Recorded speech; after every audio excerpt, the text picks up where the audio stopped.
Mulherada, bora conversar sobre os hormônios que regem a nossa vida, o nosso humor, o nosso corpo, tudo isso e muito mais. E eles vão mudando ao longo do tempo, né? Então é importante saber, em cada fase da vida, como é que a gente tá? Como é que tá o nosso corpo? Como é que ele tá reagindo a tudo isso? Doutora Patrícia Gonçalves está com a gente.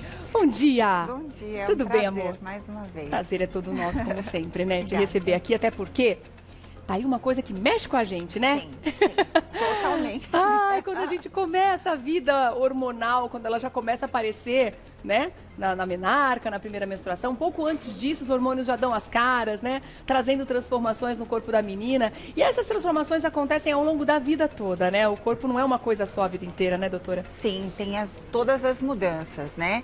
A mulher, ela é regida por hormônios. Então, desde a menarca, como você disse, a primeira menstruação, a mulher entra num período chamado menacme, que é desde a primeira menstruação até por volta dos 40 anos, quando ela entra em outro período de transformação, que é o climatério. Então, ela pode, ao longo da vida, ter irregularidades menstruais, que é a primeira queixa dela, que é um sinal de disfunção hormonal e que nós precisamos, então, investigar. Como é que a gente define a disfunção hormonal? O que é? A princípio, a mulher começa a manifestar algumas queixas, como irregularidade menstrual é a mais comum. Então, ela se queixa que os ciclos estão irregulares. Vamos lembrar que todo mês tem uma oscilação de dias. Então, tem mês que tem 30 dias, tem mês que tem 31 dias. Tem mês que tem 28 e tem ano que tem 29 de fevereiro, o ano bissexto. Então, não necessariamente a mulher precisa menstruar no mesmo dia. Ela pode menstruar entre 25 e 35 dias no ciclo. De intervalo entre um ciclo e outro. Intervalo. Porém, se ela tiver um ciclo curto, um ciclo menor que 25 ou um ciclo longo, um ciclo maior do que 35, isso significa que ela está com uma irregularidade hormonal, né, uma irregularidade menstrual devido a uma disfunção hormonal. E isso por conta do metabolismo, seja da própria tireoide ou seja os hormônios femininos, principalmente os ovarianos. E muitas podem ser as causas das disfunções hormonais, sim, né? Sim, desde um hipotireoidismo, né, a lentidão do metabolismo da tireoide, ou um hipertireoidismo, a aceleração do metabolismo da tireoide, ou até o ovário policístico. Então, essa mulher tem algumas alterações metabólicas que muito provavelmente cursa com a alteração da glicose. Então, ela tem um sobrepeso, ela tem algumas alterações metabólicas e isso faz com que implique na produção dos hormônios. E para cada causa, né? Para cada caso vai ser um tratamento para cada adequado. Caso tem que ser analisado cada caso e aí sim intervir de acordo com aquele problema que ela está manifestando. Às vezes, tem mulheres que fazem viagens longas. Ainda ontem uma paciente passou comigo e ela disse que teve algumas irregularidades. Então nós analisamos os ciclos dela desde janeiro até agora setembro. E alguns meses ela teve algumas irregularidades, não foram todos. Então eu perguntei o que aconteceu. Às vezes a alimentação mudou, então ela deixou de comer carne, ela passa a comer só vegetais, ela passa a ser vegetariana ou até vegana. Isso mexe com o metabolismo endócrino e acaba tendo uma repercussão hormonal. Então, nós precisamos vigiar esses detalhes. Mulheres que viajam com fuso horários muito diferentes do habitual. Então, aqui no Brasil, ela tem um fuso horário. Ela dorme em determinado momento, em determinado horário, acorda com 8 horas de sono e depois ela vai viajar e fica com o fuso horário alterado. Mexer no relógio biológico também pode causar disfunção. Exatamente. Isso faz porque... E o estresse? O estresse também, sem dúvida, porque nós liberamos adrenalina a todo tempo, que pode intervir nos picos hormonais do ovário, inclusive na própria ovulação. Então, mulheres que têm muita ansiedade, que vivem estresse, né, que têm estresse no trabalho, até a síndrome de burnout, isso pode fazer com que elas, e mulheres que querem engravidar, que desejam programar a gravidez, acaba tendo uma dificuldade por descarga de adrenalina e por picos irregulares de ovulação. Tá certo. Bom, tem pergunta chegando aqui, tá? A Dayana, é até legal a pergunta dela, que a gente pode falar com relação ao início da menopausa, que é onde essas mudanças hormonais acontecem, né, de uma forma bem importante, e que momento, qual é a idade que pode ser considerada uma menopausa precoce? Ela está perguntando o seguinte, que ela toma um anticoncepcional, ela colocou o nome aqui, contínuo, né, ela toma há 6 anos. E há mais de um ano, ela vem sentindo queimação no corpo, né, quando vai anoitecendo, a temperatura dela chega até 37 graus. Ela fica sentindo aquela sensação de febre no corpo, né? Não sente suor, mas é uma sensação de fogo no corpo. Será que pode ser uma menopausa? Ela está com 41 anos. Normalmente, Dayana, a sensação de fogachos, que é o calor exacerbado na pós-menopausa ou durante o climatério, ele vem do tórax para cima e a mulher fica ruborizada e suando.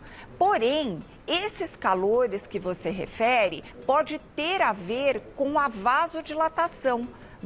Os vasos dilatam, a circulação sanguínea aumenta e você tem uma sensação de quentume, de a maior parte do tempo à noite, né, que você se queixa, tendo um aumento da temperatura, então vai para 37.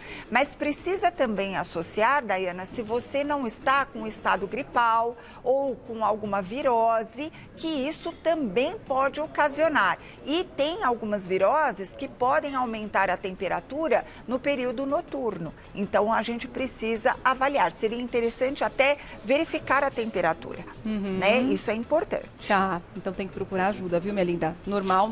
Sim. Não tá, precisa dar uma olhada. Temos que vigiar. A Sô Silva está dizendo o seguinte, ela disse que tirou o útero há mais de 5 anos e ultimamente a libido dela caiu muito. Ela está com 57 anos, ela não sabe o que fazer. O que você indicaria no caso dela? 57 anos já é um período pós-menopausa. Vamos focar aqui para a gente enfatizar, a gente consegue mostrar aqui a figurinha do útero para a gente enfatizar. Para cá. Ali, então vamos lá. Aí. Melhorou. Ótimo. O útero, ele é o órgão responsável pelo abrigo do bebê. Então, quando a gente faz uma esterectomia, no caso dessa Sô, né?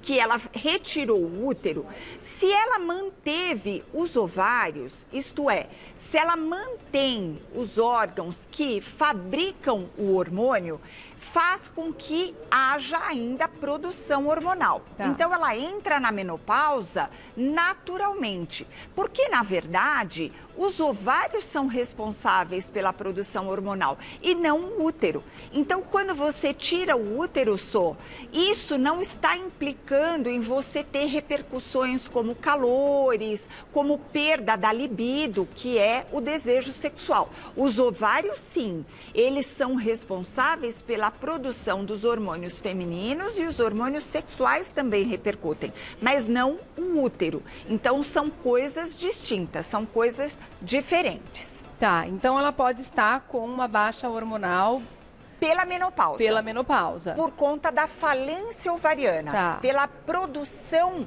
em baixa dos hormônios. Inclusive de hormônios masculinos, né? Masculinos, no caso da testosterona. Então seria bom que ela investigasse. É bom investigar, dosar através de exames de sangue os hormônios tanto femininos quanto masculinos. Os hormônios FSH e LH, que são os hormônios produzidos pelo ovário, aos 57 anos já não estão mais sendo produzidos. Então eles já estão alterados por conta da menopausa. Mas os outros hormônios que podem até ser reposto pela reposição hormonal, inclusive o masculino, pode voltar a ser disseminado na sua circulação e com isso você pode voltar a ter a vida normal.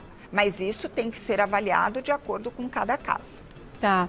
E quais são as possíveis consequências dos distúrbios hormonais a curto ou a longo prazo, no caso, no organismo da mulher? É interessantíssima a sua pergunta, Rê, porque a mulher, ela tem, quando vai tendo uma falência ovariana, isto é, os hormônios vão faltando, vão sendo produzidos em menor escala, a mulher, ela vai, de uma certa forma, envelhecendo. Então, ela tem uma textura da pele quando ela menstrua, quando os hormônios estão agindo. E ela passa a ter um menor turgor da pele, uma menor elasticidade, uma secura da pele, não só da pele, mas também da vagina, das mucosas. E com isso ela pode ter, inclusive, dificuldade para penetração, para ter atividade sexual. E também a baixa energia. Muitas mulheres chegam aos consultórios, aos ambulatórios, se queixando de baixa energia. Ela não tem vontade de levantar da cama e muitas vezes isso é confundido até com depressão. E são coisas distintas. Então, nós precisamos avaliar a mulher como um todo, não como uma queixa única, mas sim como o período que ela está vivendo e analisar se tem necessidade de repor hormônio, se não tem necessidade, ou se é realmente um quadro depressivo e tem necessidade de medicação antidepressiva ou não. Mas isso tem que ser avaliado adequadamente, né? E quais são as terapias hormonais mais seguras hoje em dia? Porque não é difícil a gente encontrar uma pessoa que fale, eu conheço fulana que fez reposição hormonal e teve câncer, né? Muitas vezes é olhado com esse estigma ainda a reposição hormonal, muitas vezes, né, doutora? Sim. Por conta de ter sido feito uma reposição hormonal num trabalho que teve no passado, há pelo menos 2 décadas, houve uma reposição hormonal indiscriminada, no sentido de não se fazer uma investigação adequada dos antecedentes pessoais, os antecedentes familiares e adequar a terapia hormonal naquele momento para aquela mulher. Por isso que é tão individualizado esse tratamento. Exatamente, essa é a palavra, é individualizado. Nós temos que adequar de acordo com cada caso, de acordo com a paciente, com a mulher e com a queixa e de acordo com os antecedentes. Então, se a mulher fuma, é um outro tipo de hormônio que tem que ser administrado. Se ela tem antecedente de trombose, se ela tem antecedente de doenças autoimunes, se ela tem antecedentes de câncer familiares, principalmente de ovário e de mama, de intestino. Então, nós temos que adequar a terapia a cada indivíduo e não generalizado.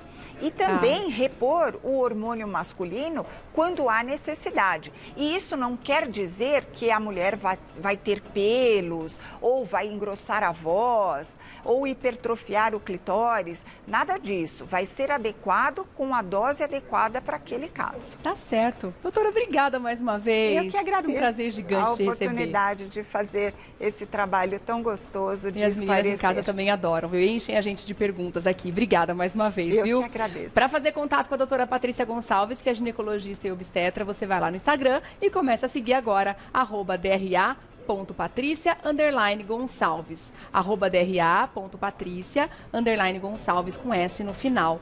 Beijo, minha linda. Tá linda.